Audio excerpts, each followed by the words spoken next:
quando eravamo, alla moschea dello sceicco Zayed qua ad Abu Dhabi, che praticamente abbiamo visto sopra di noi missili, sì, diciamo intercettati, quindi esplosioni con ovviamente boati e tutta la gente che fotografava e non si sapeva ancora, questo ti parlo era sabato mi sembra, e quindi non si sapeva ancora nulla, e si sentivano appunto sti boati, si vedevano in cielo diciamo, queste esplosioni e sì, la situazione è stata un po' preoccupante. Le esplosioni nella capitale degli Emirati Arabi, le colonne di fumo, il boato che squarcia la notte, la corsa a proteggere la figlia piccola. Doveva essere una vacanza con la famiglia ad Abu Dhabi, si è trasformata in un incubo. Nel racconto di Thomas Melan di Favaro Veneto restano impressi i momenti di paura vissuti nelle scorse ore, sulle loro teste missili ed esplosioni e il volo per l'Italia cancellato per la chiusura dello spazio aereo. E adesso siamo ad Abu Dhabi.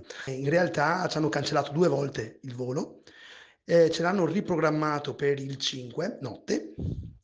Per il momento è confermato, quindi le compagnie aeree riprogrammano il volo, ma non sapendo proprio diciamo per un loro comodità, ma in realtà non sanno quando riapriranno lo spazio aereo.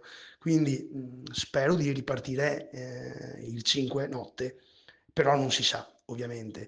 A causa della situazione a livello internazionale, il gruppo Save fa sapere che presso l'aeroporto di Venezia sono stati cancellati i voli per Dubai e gli Emirati Arabi Uniti, Doha in Qatar e Tel Aviv in Israele. Al momento sono 8 i voli cancellati su 18 frequenze settimanali previste. Tutti i passeggeri interessati sono stati preventivamente avvisati e assistiti dalle compagnie aeree, così nel comunicato stampa del gruppo Save.